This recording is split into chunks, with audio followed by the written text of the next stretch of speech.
In the spring of 1985, a flatbed transport trailer backed onto the gravel lot of a farm equipment dealership in rural Iowa.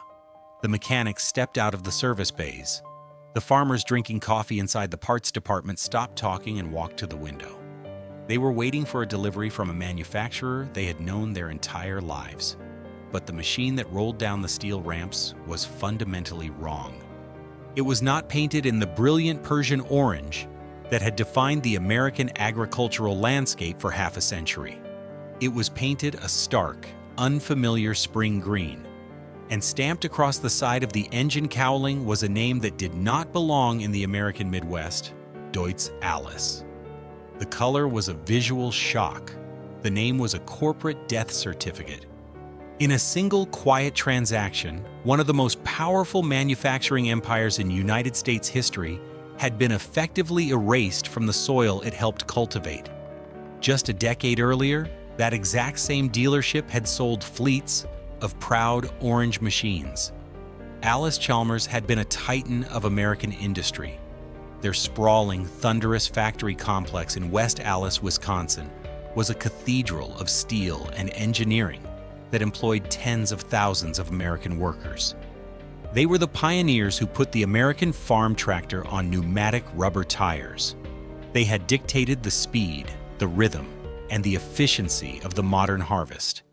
They had survived the Great Depression, powered the post-war agricultural boom, and earned the absolute generational loyalty of row crop farmers from Ohio to California. Now their entire tractor division belonged to a West German conglomerate. But the real story of Allis-Chalmers is not just about a foreign corporate acquisition or a sudden change of paint in a Midwestern lot. It is the story of towering industrial ambition colliding with the merciless realities of the American farm economy. It is the story of how the very forces of mass mechanization, heavy horsepower, and credit that built the American agricultural century eventually turned around and devoured the giants who engineered it. Every week, we explore the stories of the machines that built the American agricultural century and the relentless market forces that eventually tore those empires down. Like the video and subscribe if that history matters to you. The story of how foreign green paint conquered an American legend begins not in the farm debt crisis of the 1980s, but half a century earlier, in the thundering industrial heart of Wisconsin. In 1901, on the western edge of Milwaukee, Wisconsin, an industrial cathedral was born. The merger of the Edward P. Allis Company with several other heavy machinery firms created the Allis-Chalmers Manufacturing Company. They did not begin by looking at the soil. They looked at the bedrock, the rivers, and the cities. They built mining crushers. They built massive steam turbines. They built the municipal water pumps that allowed American metropolises to expand upward and outward. The West Allis factory complex sprawled across more than 100 acres, featuring its own internal railway system, towering foundries, and an army of machinists who worked in steel, iron, and fire. But across the vast expanse of the American Midwest, the turn of the century presented a different kind of engineering problem. In the 1910s, the American farmer was trapped by biology.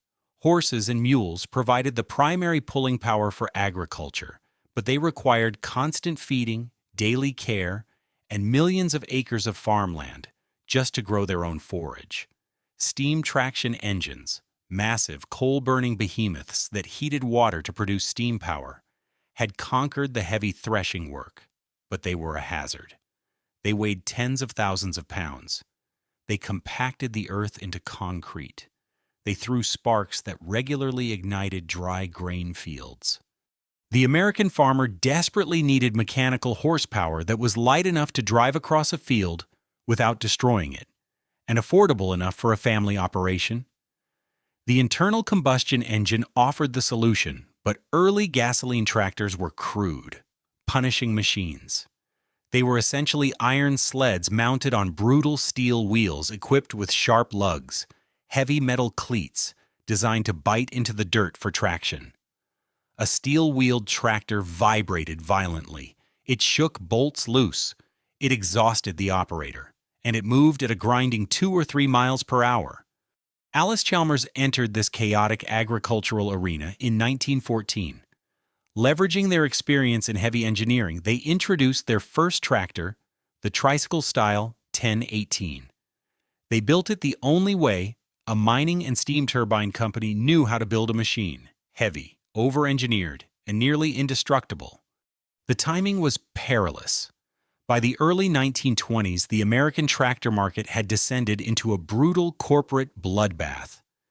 Henry Ford had introduced the Fordson, a mass-produced, lightweight tractor that he repeatedly slashed in price until it cost less than $400.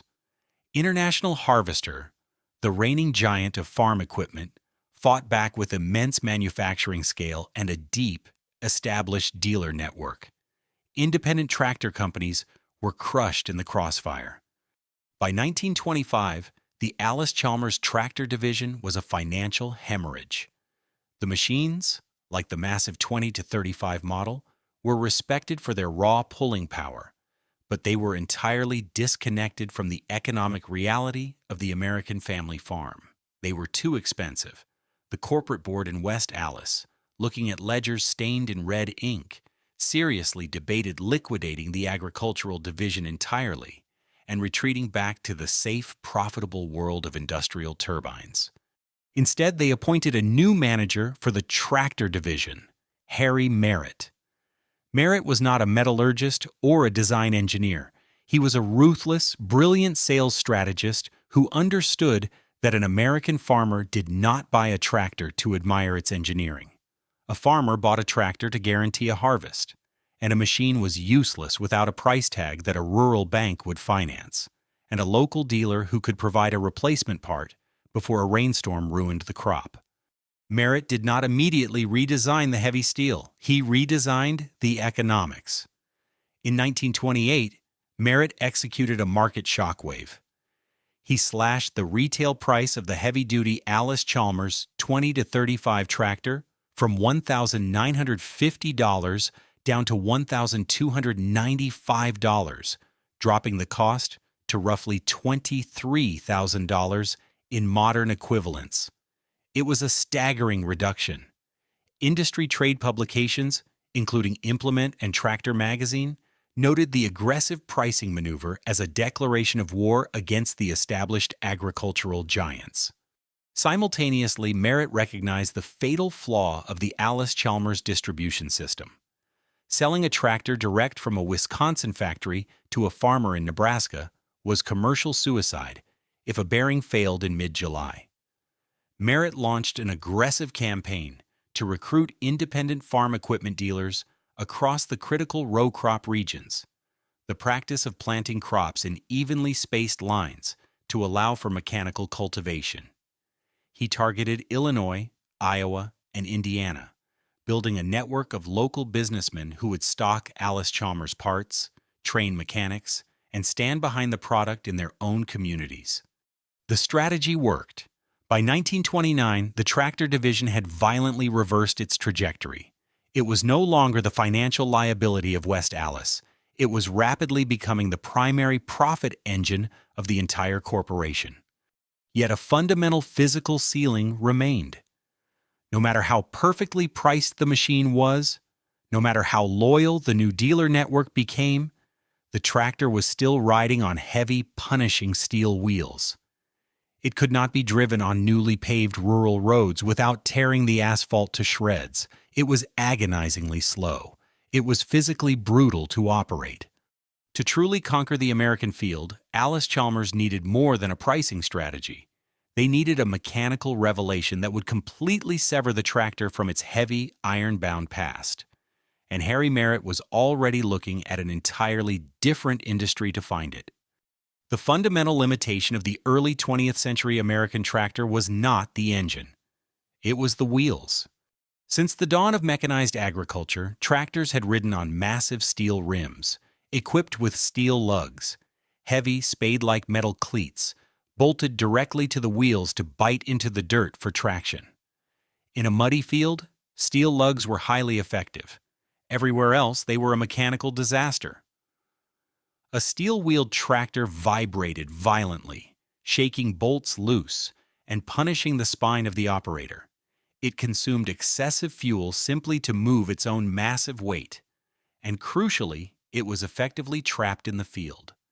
If a farmer needed to drive a steel-wheeled tractor down a newly paved rural road, they had to spend hours manually unbolting dozens of heavy steel lugs to avoid destroying the asphalt. Harry Merritt, the ruthless sales strategist who had saved the Allis-Chalmers tractor division, recognized that the steel wheel was an economic ceiling.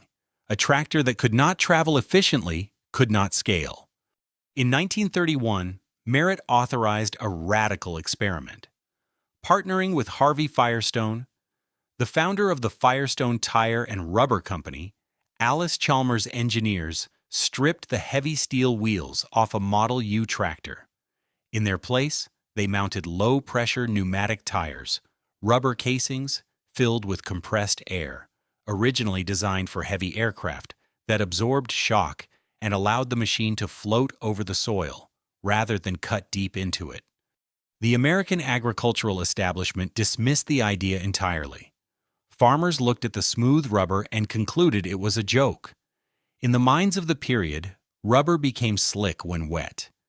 It was a universally accepted truth that a rubber tire could never generate sufficient drawbar pull, the raw physical pulling force a machine can exert on an implement dragged behind it.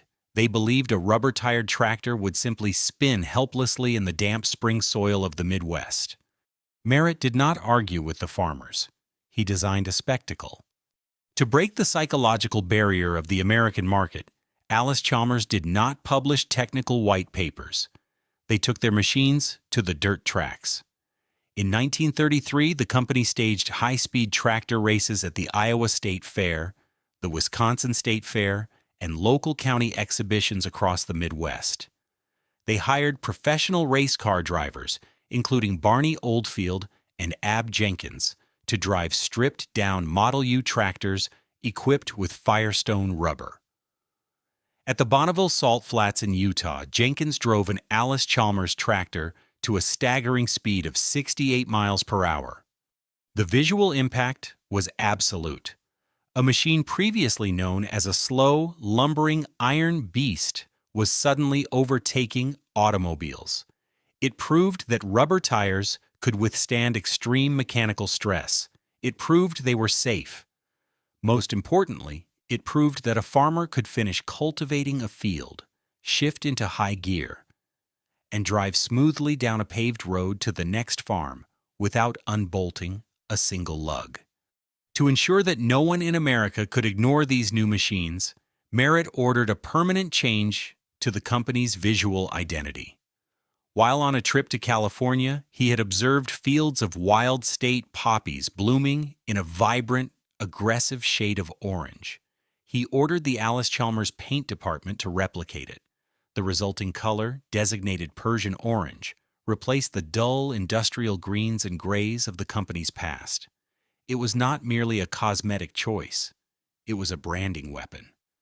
Against the dark, freshly turned soil of a Midwestern field, a Persian Orange tractor was highly visible from a mile away. It advertised its own presence. It told the neighbors exactly what brand of machine was doing the work. The ultimate delivery system for these innovations arrived in 1934 with the introduction of the Allis-Chalmers Model WC. The WC was a row crop tractor, a machine featuring a narrow tricycle-style front end and adjustable rear wheel spacing, allowing the operator to drive precisely between planted rows of crops to cultivate weeds without crushing the harvest. It was engineered from the ground up to ride on pneumatic rubber. It was lightweight, remarkably agile, and featured a high-clearance arched front axle. The pricing was a master stroke of market awareness. In 1934, Allis-Chalmers priced the base model WC at $675, roughly $15,000 in modern equivalents. For a family farm still struggling through the depths of the Great Depression, that number was not just a bargain. It was the difference between surviving the decade and surrendering the deed to the bank.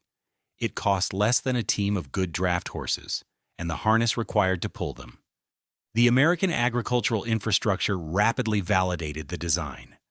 The Nebraska Tractor Test Laboratory, the ultimate independent testing authority that turned manufacturer horsepower claims into published, legally binding performance data, evaluated the Model WC and confirmed its efficiency.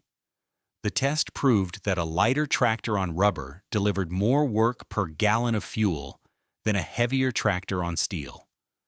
The University of Nebraska Agricultural Extension Services began teaching the economic benefits of rubber tires. Trade publications like Farm Implement News dedicated extensive coverage to the shifting paradigm. Local farm cooperatives and dealers drove the adoption. Implement dealers in Illinois sold the WC into the heavy cornfields. Wisconsin dairy operations bought them to run forage blowers and pull manure spreaders with newfound speed. Kansas wheat farmers adopted them for light utility work. The Allis-Chalmers network expanded from a scattered collection of industrial suppliers into a dedicated rural army of agricultural dealers. By the late 1930s, the battle was over. The steel wheel was effectively dead. Competitors like John Deere and International Harvester were forced to scramble, completely re-engineering their own heavy product lines to accommodate rubber tires just to keep pace. Allis-Chalmers had built an American moat. They were no longer an industrial outsider trying to sell heavy machinery to farmers. The name on the builder's plate was not a country of origin or a corporate monolith. It was a specification. By the late 1950s, the Allis-Chalmers factory complex in West Allis, Wisconsin, was no longer merely a manufacturing plant. It was an industrial city-state. Covering more than 160 acres, the facility housed its own multi-story foundries, its own internal rail network, and a workforce that, at its absolute peak across all divisions, exceeded 30,000 American workers. They did not outsource their engineering. They melted their own iron. They machined their own gears. They tested their own engines. In the years following the Second World War, the American farm was expanding rapidly. Returning veterans were taking over family operations, consolidating acreage, and demanding more horsepower to farm larger tracts of land with less physical labor. Allis-Chalmers met this demand with a relentless wave of mechanical innovation, culminating in the late 1950s and early 1960s with the legendary D-Series tractors. The Model D17, introduced in 1957, was a masterpiece of Midwestern engineering. It was not the heaviest tractor on the market, but it did not need to be.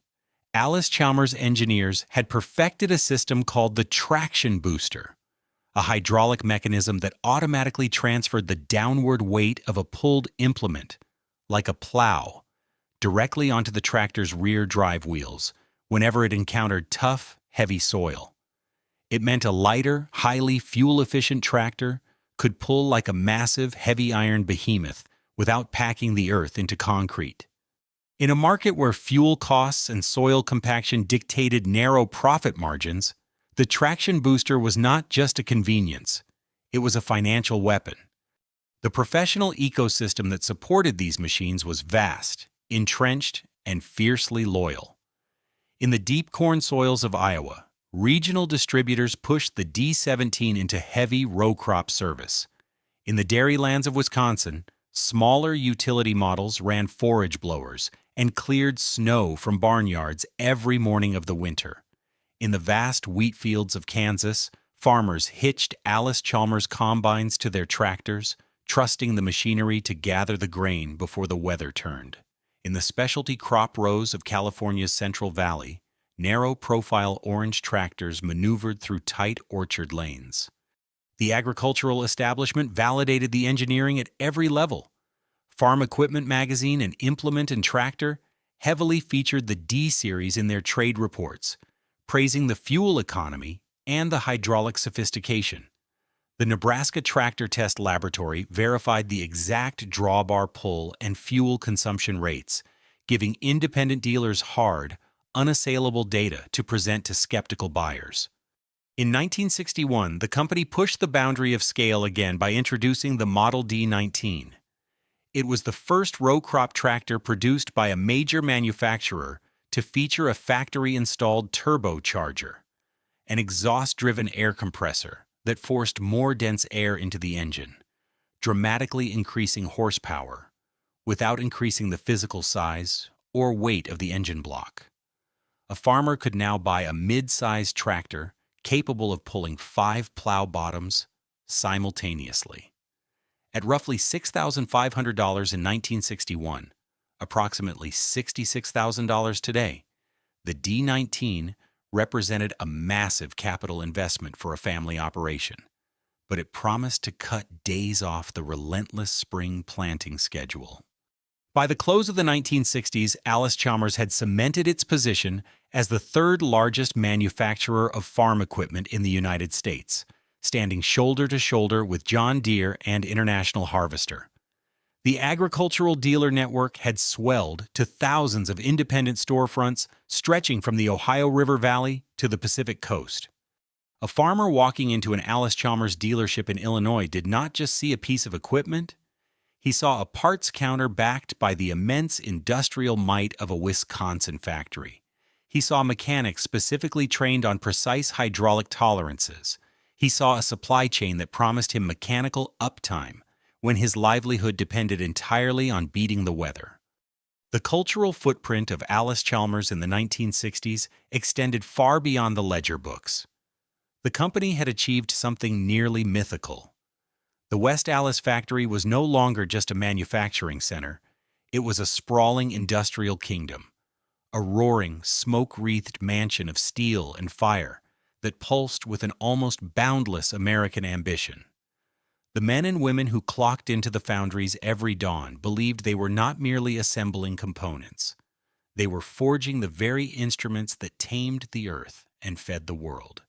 This mechanical dominion was most visible at the annual Farm Progress Show. Throughout the American Midwest, when the massive canvas tents went up and the demonstration fields were marked off, the Allis-Chalmers staging area was a vibrant, undeniable sea of Persian orange. Tens of thousands of farmers stood along the fence lines, leaning against the wire, to watch the machines tear through the heavy dirt. They did not come to listen to corporate sales pitches. They came to witness the raw translation of Wisconsin engineering into physical, earth-moving power. The stakes of this engineering were not theoretical. They were written directly into the survival of the rural economy. On a wet Iowa spring morning, where a planter had only a narrow window before a torrential rain, the traction booster system and the relentless drawbar pull of an Allis-Chalmers D19 could mean the exact difference between planting a crop before the storm and losing an entire week of the season.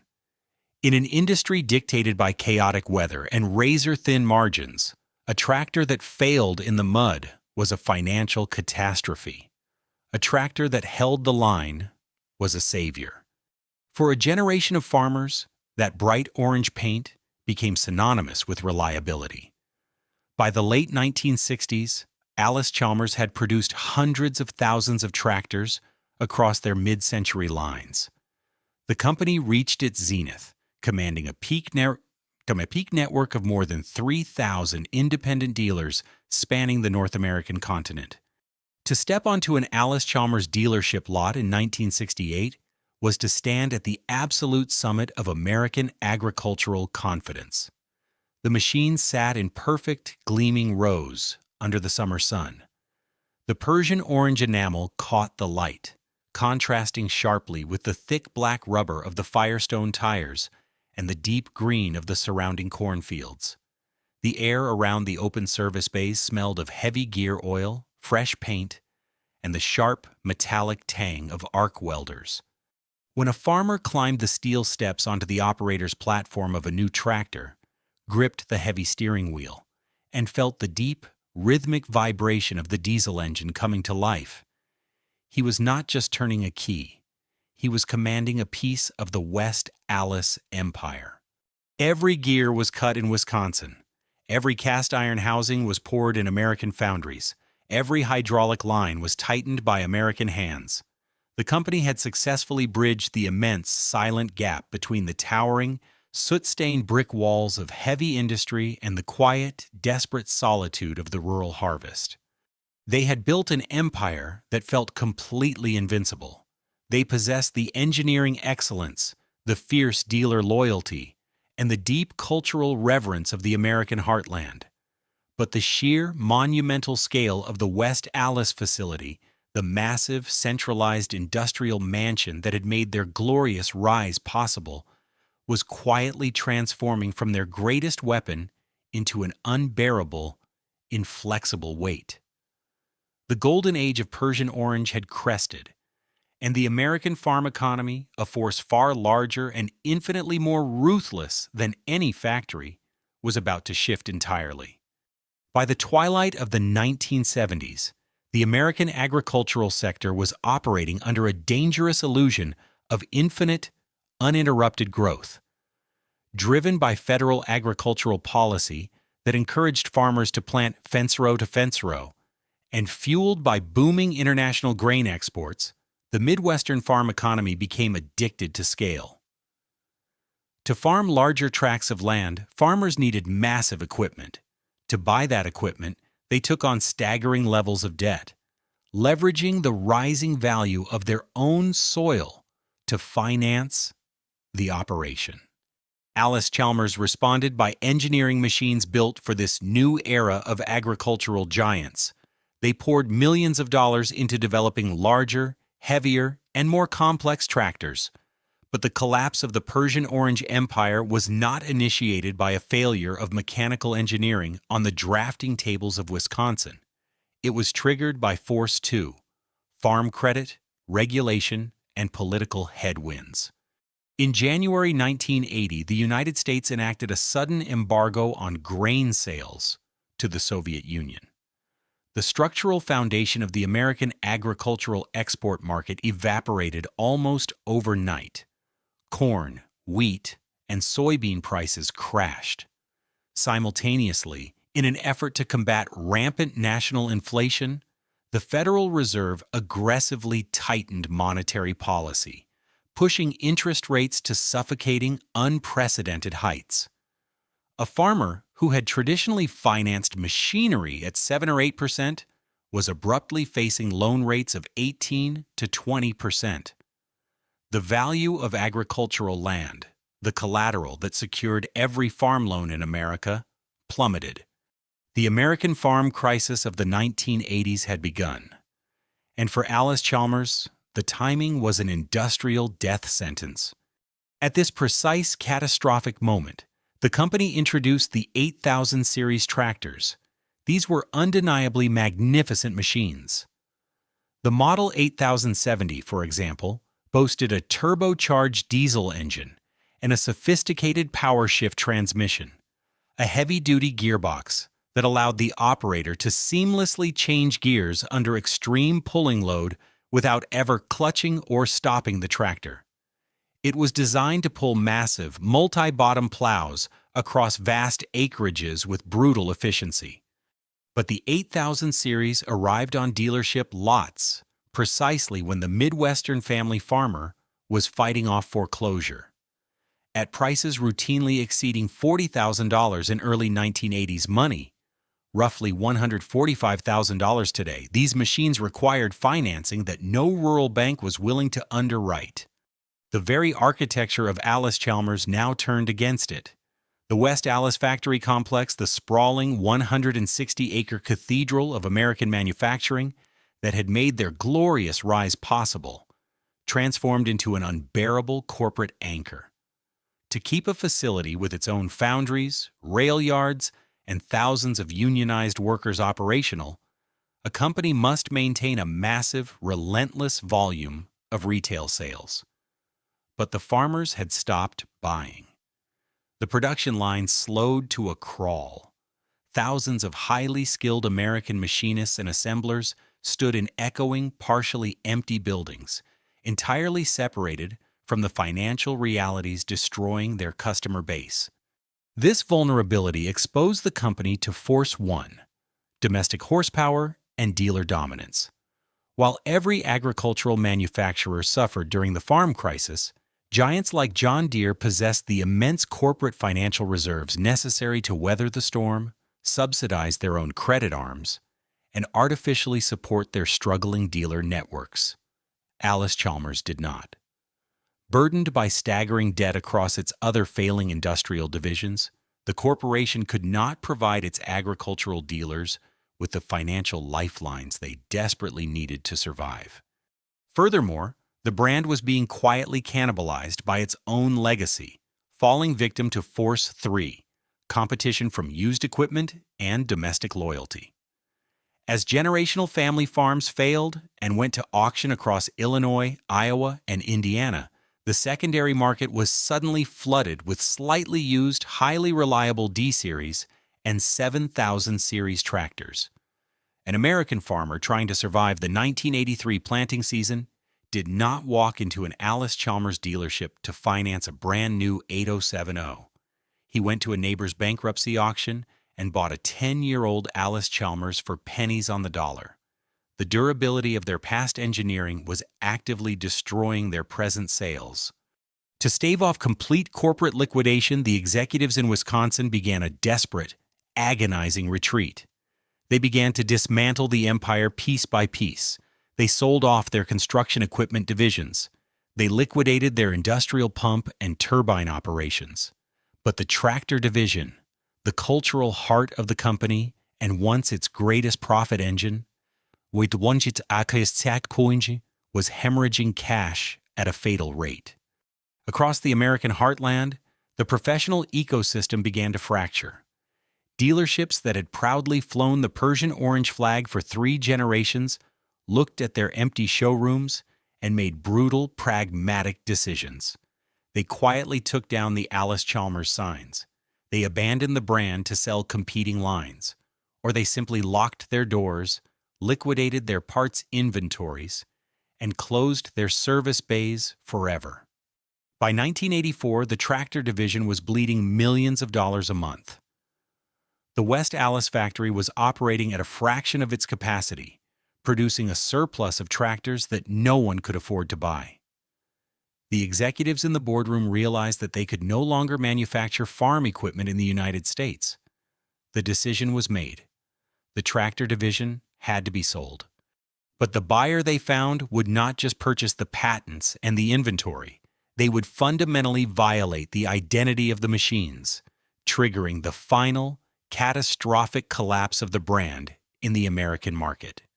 In May of 1985, the corporate executives in West Allis, Wisconsin, finalized the transaction that would end half a century of American agricultural dominance. They sold the Allis-Chalmers tractor division, the cultural heart of the company, the pioneer of the pneumatic rubber tire, and the creator of Persian Orange, to Kluckner Humboldt Deutz, KHD, a massive West German industrial conglomerate. KHD did not buy Allis-Chalmers to preserve an American legacy. They bought it to acquire instant access to the sprawling, pre-existing American dealer network, which they desperately needed to force their own tractors into the United States market. They immediately rebranded the surviving tractor line as Deutz-Allis. The initial clash was not merely a corporate restructuring. It was an outright assault on the established cultural and mechanical identity of the American farmer. The most immediate, visible shock was the paint. KHD abruptly discontinued the iconic Persian Orange, a color that had signaled reliability across the American Midwest since the 1930s. Instead, they painted every new machine rolling onto American dealer lots in Deutz Spring Green. To a farmer in Iowa or Illinois whose father and grandfather had both plowed with orange machines, the bright green paint did not signify modern European engineering. It signaled that the company they trusted no longer existed. But the deeper, fatal conflict was mechanical. Deutz was famous in Europe for manufacturing extremely reliable, air-cooled diesel engines that relied on heavy-duty fans and specialized cooling fins rather than liquid coolant and radiators to dissipate heat. In the moderate climates and smaller fields of Germany, the air-cooled engine was highly efficient. But KHD fundamentally misunderstood Force 5, scale, soil, parts, and labor costs in the American market. They began dropping their German air-cooled engines into the American-designed heavy tractor frames. The result was a profound misalignment of engineering and environment. An American farmer did not operate a tractor for 3 hours on a small European parcel. An American farmer in the Deep South ran a heavy tractor at maximum drawbar load, pulling a massive implement through thick, unforgiving soil for 14 hours a day in blinding 95-degree heat. Under those brutal, unrelenting conditions, the air-cooled engines often struggled. Worse, the American agricultural mechanic, the man who kept the entire rural economy running during harvest, had spent 50 years working on liquid-cooled Allis-Chalmers blocks. He understood radiators. He understood water pumps. When an air-cooled Deutz engine arrived in his service bay, requiring specialized diagnostic tools and metric components that he did not possess, the resulting downtime was catastrophic. In agriculture, a tractor waiting for a specialized foreign part during the narrow planting window is not just an inconvenience. It is a financial disaster. The remaining American dealer network, already financially devastated by the ongoing farm crisis, revolted. Independent dealers, watching their loyal customers walk across the street to buy John Deere or Case YH machines simply because the parts were familiar and the service was local, began dropping their Deutz-Allis franchises in waves. By the late 1980s, the vast continent-spanning network that Harry Merritt had meticulously built in the 1930s had fragmented into isolated, struggling outposts. The German conglomerate had assumed they could buy American market share simply by purchasing an American name. They discovered that American market share was not a ledger entry. It was an ecosystem. Without the precise mechanical reliability required by American soil, and without the absolute trust of the local mechanic, the green paint meant nothing. By 1990, just 5 years after the acquisition, KHD surrendered. The financial losses had become unsustainable. They sold the remnants of the Deutz-Allis operation to the company's own American management team in a leveraged buyout, creating the Allis-Chalmers Corporation, later known simply as AGCO. A GCO survived. They immediately stripped the green paint away, returning to the legendary Persian Orange, and began a ruthless, pragmatic campaign of acquiring other failing tractor brands to build enough scale to compete with John Deere. But the original Allis-Chalmers tractor division, the proud, independent engineering giant that had operated out of the sprawling West Allis Cathedral, was gone. The massive factory complex in Wisconsin, the 160-acre industrial city that had once employed tens of thousands of American workers and dictated the speed of the American harvest, went quiet. The foundries went cold. The internal railway stopped running. The great American fields continued to be planted and harvested, but the empire that had built the machines to do it had finally, permanently, collapsed under its own weight. The last machines were sold. The parts counters emptied. The dealership signs came down. The factory gates locked. The orange paint faded. The heavy iron stopped turning. The brand did not survive the 1990s. The AGCO Corporation, the American company born from the ashes of the Deutz-Allis disaster, initially tried to apologize to the American farmer. They immediately stripped away the hated Deutz spring green paint. They reintroduced the Persian Orange under the new brand name AGCO Allis. But an empire cannot be reconstructed with a fresh coat of paint. The rural infrastructure that had supported the machines, the generational dealerships, the local mechanics, the fierce county-level loyalty, had been fundamentally shattered. By the year 2001, AGCO quietly retired the Allis name entirely. The Persian Orange was painted over for the final time. The corporate entity survived and grew by acquiring other massive, failing competitors, but the original Allis-Chalmers identity was permanently dead. But the machines themselves refused to die. Across the American Midwest today, a massive dedicated secondary culture exists specifically to preserve the West Allis legacy.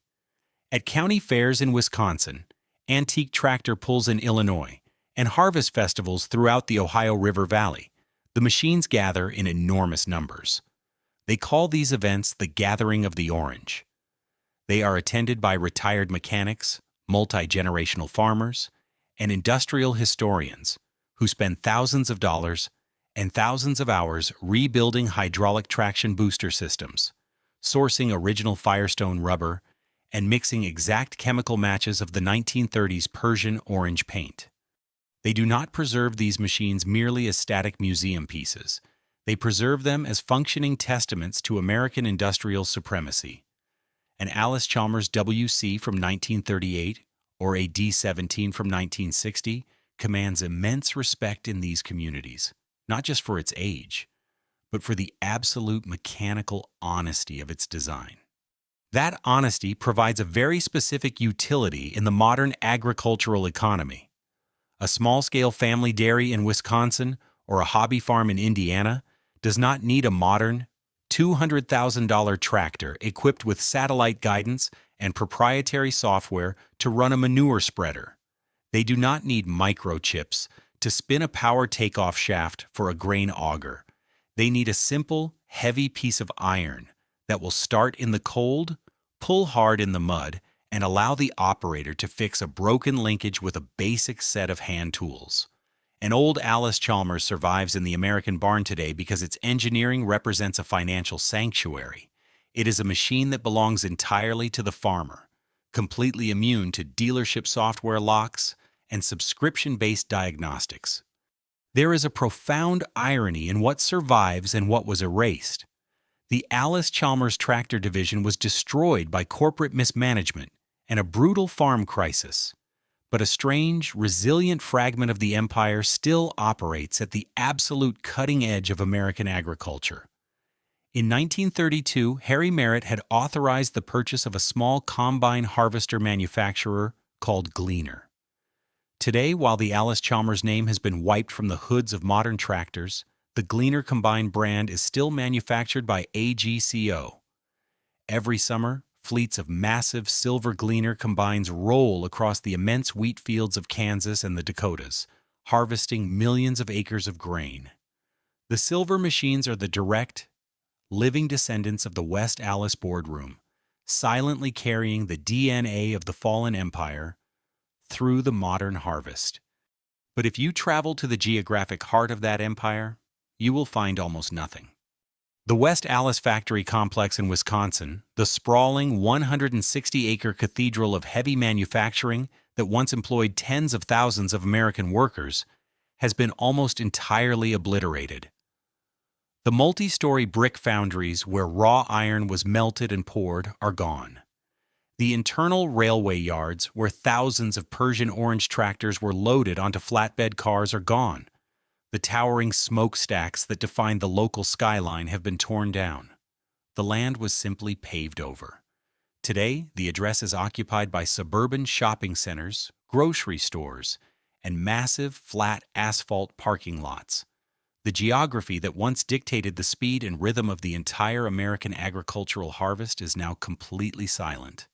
There is no iron. There is no fire. There is only retail space. The story of Allis-Chalmers in America is the ultimate tragedy of the industrial age. It reveals the terrifying gap between the perfection of a machine and the reality of a market. The engineers in Wisconsin built tractors that successfully replaced the horse. They built machines that pioneered pneumatic rubber tires, allowing farmers to move at the speed of modern commerce. They built the tools that allowed the American farm to scale to unprecedented sizes, but they were ultimately destroyed by the very scale they helped create. When the agricultural debt crisis collapsed the rural economy, the sheer, massive weight of the factory complex could not be sustained. The market demanded fast financing, global corporate efficiency, and ruthlessness. Allis-Chalmers offered brilliant mechanics, heavy iron, and a profound, stubborn loyalty to the past. The market won. The empire is gone. The foundries are paved over. The dealer networks are scattered.